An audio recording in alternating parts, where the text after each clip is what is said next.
لبيك اللهم لبيك لبيك لا شريك لك لبيك إن الحمد والنعمة لك الملك لا شريك لك لبيك اللهم لبيك لبيك لا شريك لك لبيك إن الحمد والنعمة لك الملك لا شريك لك لبيك اللهم لبيك لبيك لا شريك لك لبيك إن الحمد والنعمة لك الملك لا شريك لك لبيك اللهم لبيك.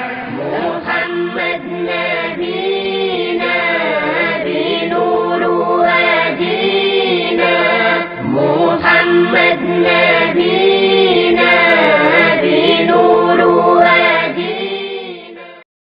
The airlift of pilgrims for the 2018 Hajj is progressing steadily at different departure centers across the country. Kaduna International Airport is one of such departure points, from where about 1,068 pilgrims from Kaduna State have so far been airlifted by Max Air. The pilgrims, alongside officials, were drawn from Zaria, Giwa, Igabi, Kubau and Kagarko local government areas of the state. Addressing the first batch of pilgrims before departing for Saudi Arabia, Kaduna State Governor Malam Nasir El-Rufai urged them to be good ambassadors of the state and Nigeria while in the Holy Land. He further states that Kaduna government has put in place measures to improve the management of Hajj in the state with a view to making operations more efficient and effective. Overseer of the Kaduna State Muslim Pilgrims Welfare Board, Imam Hussein Suleiman Ikara, enjoined the pilgrims to respect the laws of the host country so as to complete their Hajj rites without hitches. محمد نبينا بنور هدينا محمد. The National Hajj Commission of Nigeria has signed agreements with Flynas Nigeria for the airlift of Nigerian pilgrims during the 2018 Hajj operations. The ceremony took place at the Commission's headquarters in Abuja. NAHCON Chairman Barrister Abdullah Mukhtar Muhammad signed on behalf of the Commission, while the Director of Business Support of Flynas, Khalid Suleiman Al-Dini, signed on behalf of the company. Speaking in an interview shortly after the ceremony, Flynas General Sales Agent Umar Khaila urged NAHCON and other stakeholders involved in Hajj operation to intensify pilgrims' enlightenment on the importance of adhering to flight schedules. We will conform to the program that we have given the Commission, and we will ensure that we will follow it strictly to the letter. So as long as we will get the cooperation of the state, the cooperation of NAHCON, the cooperation of people issuing the BTA, the cooperation of the airport of agencies, we will definitely deliver. محمد نبينا بنور هدينا محمد. The Health Monitoring Center at the King Abdulaziz International Airport, Jeddah in Saudi Arabia has completed the training of its staff who have been engaged to identify and treat infectious diseases as well as monitor pilgrims in Mecca and Medina. The staff, numbering 2,631, include doctors, technicians and administrators.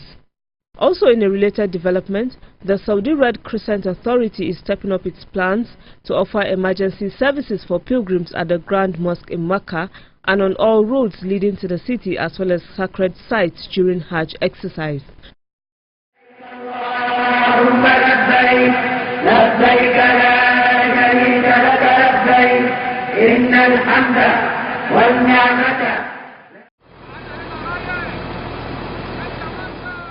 The 2018 Hajj exercise is underway, and Nigerian pilgrims have started arriving in Medina.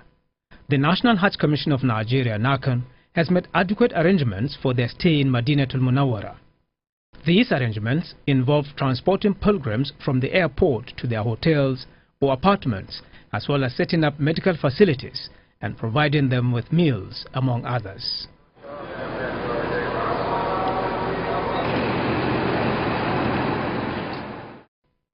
As soon as the pilgrims arrive, NAHCON officials, supported by the Medina coordinator, Alhaji Ahmed Megari, ensure that every one of them has a bed space. Collecting the keys or electronic door scanners enables the pilgrims move into their rooms. NAHCON Deputy Coordinator in Medina, Olayiwola Abdusalam, explains more about the arrangements put in place by the Commission. We on our part, we have prepared accommodation cards ready for the arrival of the pilgrims, so far to fast-track the allocation of the rooms for the pilgrims. Distribution of the rooms is based on the number of beds in each room to ensure that every pilgrim has a bed to himself or herself. And we make sure that females are being considered to be on the lower floor, while the male are being on the upper floor. What do pilgrims think about the quality of the accommodation being provided?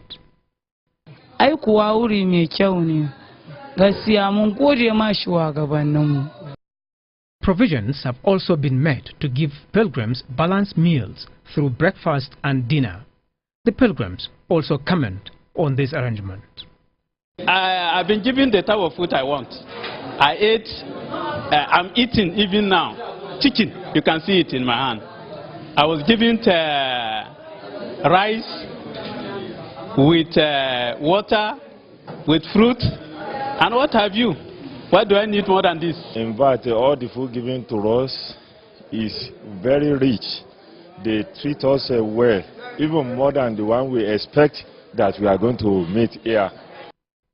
On healthcare services to pilgrims during the Hajj, NAHCON, in collaboration with state pilgrims boards, have made adequate arrangements for effective healthcare delivery for those that will be in need, especially at the primary healthcare level. Dr. Hamidul Iman is the head of medical operations in Medina. He sheds more light on the clinics that have been set up.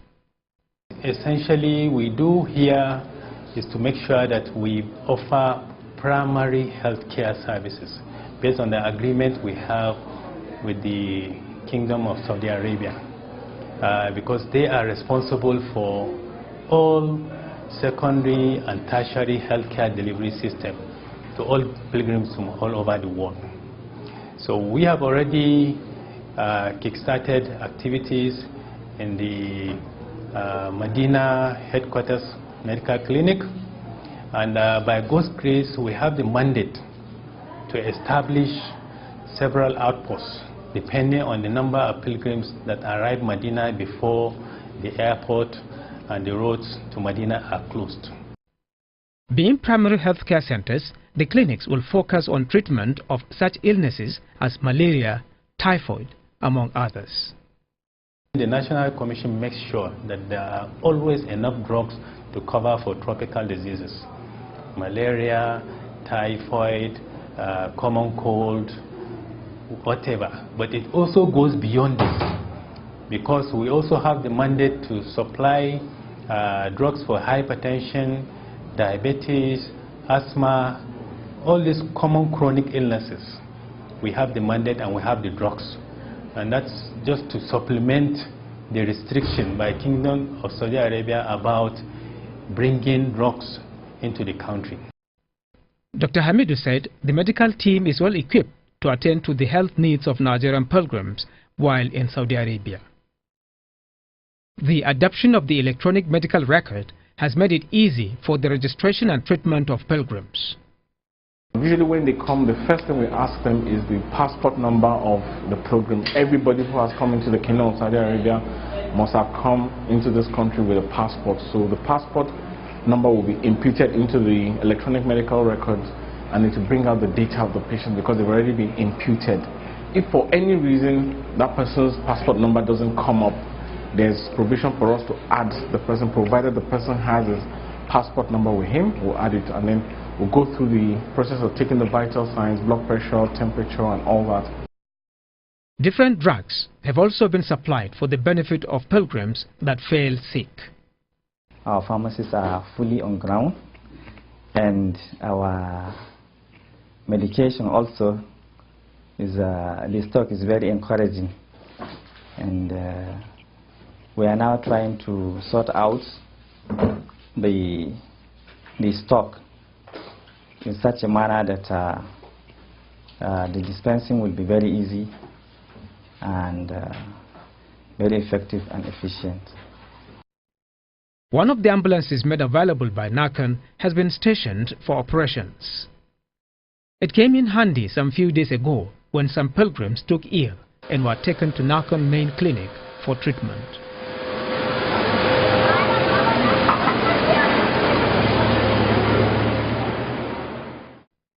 With more Nigerian pilgrims expected in Medina, the National Hajj Commission is leaving nothing to chance to ensure that all plans are properly executed so that pilgrims will have value for their money.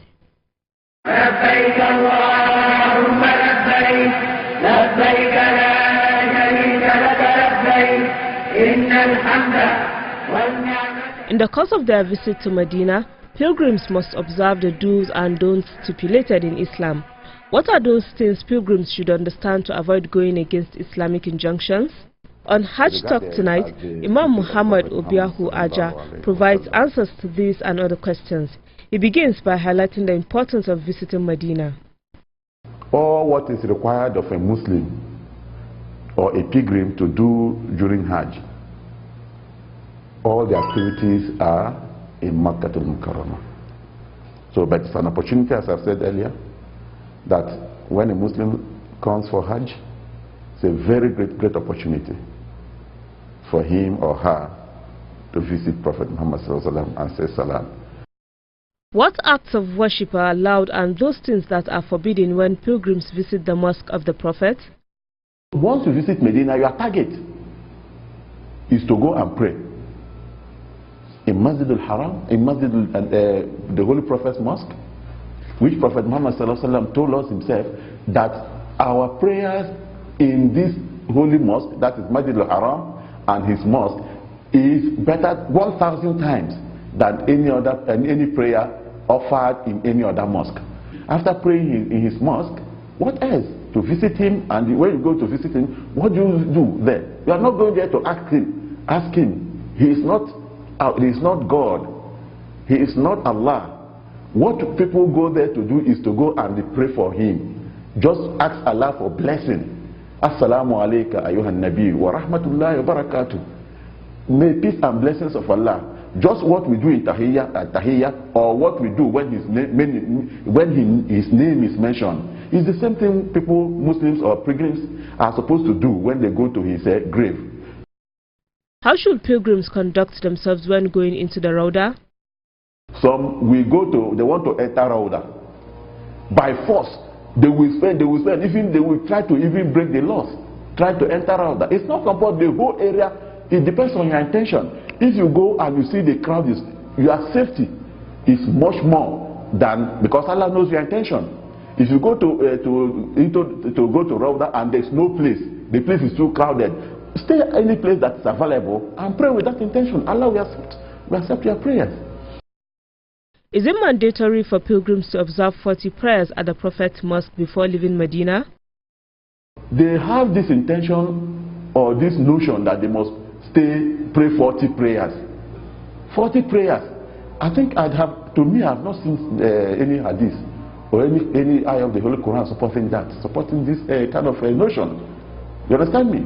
All we are told is that if you come and you spend one day, you spend 1 hour in Medina, do the ziyarah, pray in the Masjid al-Haram, in Masjid al-Nabawi, do the ziyarah of Prophet Muhammad, visit Baqir, it's enough for you.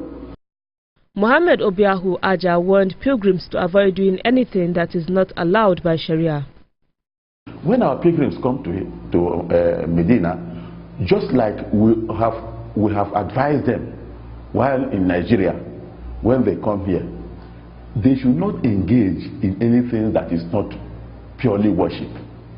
That is not, they should not engage in anything that will distract them from the main reason why they came here, which is worshipping Allah subhanahu wa ta'ala.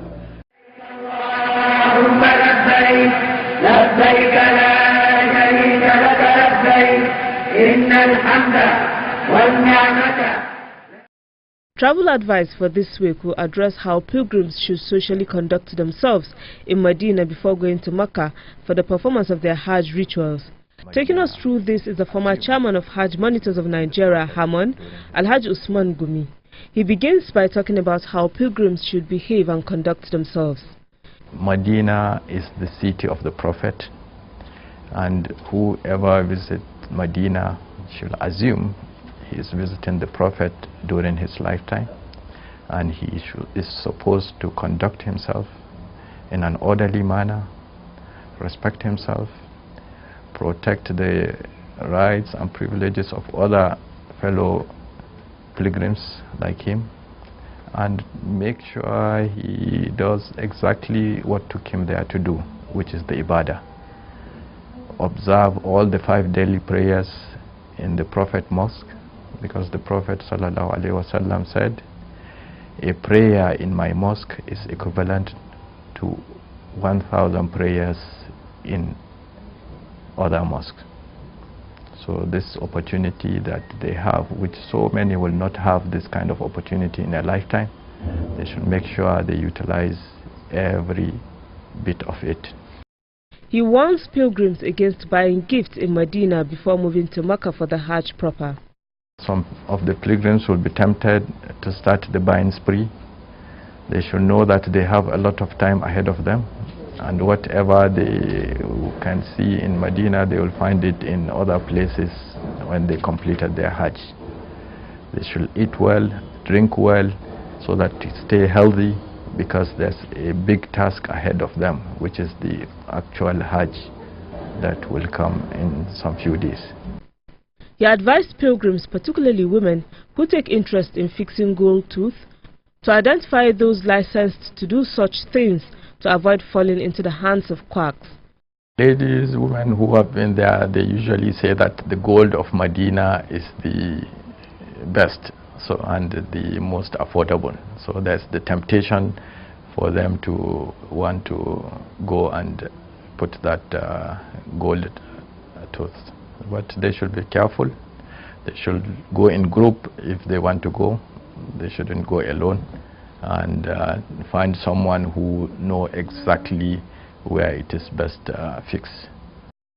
He advised the pilgrims to always move in groups and be good ambassadors of the country by obeying all the rules and regulations of Saudi Arabia. They should remember a Muslim is the brother of every Muslim. He should see every tribe, race and color that he finds there as his fellow Muslim brothers. He shouldn't do anything that will harm them. We have tendency to be very noisy in places. We should also behave ourselves and conduct ourselves in an orderly manner. Obey all the rules and regulations. Avoid stampedes in crowded places. If a place is very crowded, you can wait and do it in another time. There is no fix stipulated that you must do certain things at the certain time. So if there's stampede, wait a little bit until it's pacified, and then you can go and do it in a peaceful manner. Because at the end of the day, if you harm yourself in trying to do an ibadah, instead of getting a reward, you end up getting a sin for that, for injuring yourself and injuring others. لبيك اللهم لبيك لبيك لا شريك لك لبيك إن الحمد والنعمة لك الملك لا شريك لك. This week on Spotlight, our focus is on the activities of Jigawa State Pilgrims Welfare Board. The board was established in 1991 when the state was created out of Kano State. Just as other pilgrims boards, agencies or commissions, Jigawa State Pilgrims Board has the mandate of coordinating Hajj operations for pilgrims registering from the state. The Executive Secretary of the board, Alhaji Sani Al-Hassan Muhammad, said the state governor, Muhammad Badar Abubakar, is supporting the board to enable it function effectively. We have every support from the government for the services of the pilgrims, since it is a welfare board. Whatever we write for the success of this Hajj operation, we don't have any problem from the government. Jigawa, we are not collecting any administrative charges which we are charging our pilgrims. Everything is free. All that, the rest of the fund is coming from the government. Jigawa State Pilgrims Board has embraced the reforms introduced by the National Hajj Commission of Nigeria, NAHCON. The reforms relate to the new approach of securing accommodation for pilgrims in the Holy Land, the provision of healthcare services, and the use of ICT to facilitate the various aspects of the Hajj exercise. Well, Alhamdulillah, now we have already sent our medical team to the National Hajj Commission. That means doctors, our nurses, our pharmacists. Then the National Hajj Commission, they wanted to make it one body. For efficient service delivery to pilgrims, the various departments of the board, namely operations, administration and finance, and propagation and enlightenment, work harmoniously. Every stakeholders, we used to give him his right, and even our staffs and the head of the department. Each head of department, he will stay and sit down together with his staff, and they will sit down and get the ideas from different his staff. So whatever they agreed, they are given them a free hand just to go and implement what they think that they will improve and the work of the pilgrims. With 2018 Hajj airlift underway, Jigawa State is leaving nothing to chance to ensure a successful outing for its pilgrims. Currently, we have known all that will travel, and we have even started inserting amount for BTS for the irrespective of every pilgrim that has paid his Hajj fare. And we have already discussed with air carriers. I have started developing the flight schedule irrespective of all the local government areas of the state. And what we normally do, we arrange the local government. If the local government, the number allocated to the local government, 4 of them will fill and apply, then we arrange according to that manner. Then followed by the next team, after the last team. All things are being equal are ready before we call the pilgrims. BTA will be ready, the visas will be ready. We calculate the number of pilgrims because we don't want to have a situation whereby pilgrims will come to the camp and will be left without traveling to Saudi Arabia. So we call the exact number of pilgrims that will travel to Saudi Arabia on that particular flight. لبيك اللهم لبيك لبيك لا شريك لك لبيك إن الحمد والنعمة لك والملك لا شريك لك. Pilgrims Enlightenment Campaign is also a priority at the Jigawa State Pilgrims Board. Idan Alhaji ya samu kansa a miƙati, kuma da aka sani zai yi niyya ne ya yi dulladuban da aka karantar da mu. And after that, lectures were delivered by different organizations, representatives. That is, for example, NDL Iman will come and talk to them on the way, on rules and regulations of the kind of items that are prohibited here in Nigeria to carry to Saudi Arabia. Like immigration officer will talk to them or will give to them or will explain to them on even how to handle the passport. On the scale of performance, the Jigawa State Pilgrims Board has been placed in Category A, having fulfilled all the requirements laid out by NAHCON as a precondition for such grading. This entails having a place in the structure, staffing, and operational capacity for that grade. For this year's Hajj, Jigawa State Pilgrims paid 1.4 million naira for the Hajj fare package. This is 63,000 naira less than 1.5 million naira paid last year. The money for Hadaya is not included in the package. It is left optional for pilgrims to pay through Jais Bank if the type of Hajj they want to perform has the provision for the slaughtering of animals. Furthermore, pilgrims will be given $800, which is equivalent to 244,000 naira for their basic travel allowance BTA. It is a flat rate set by NAHCON for all pilgrims across the country.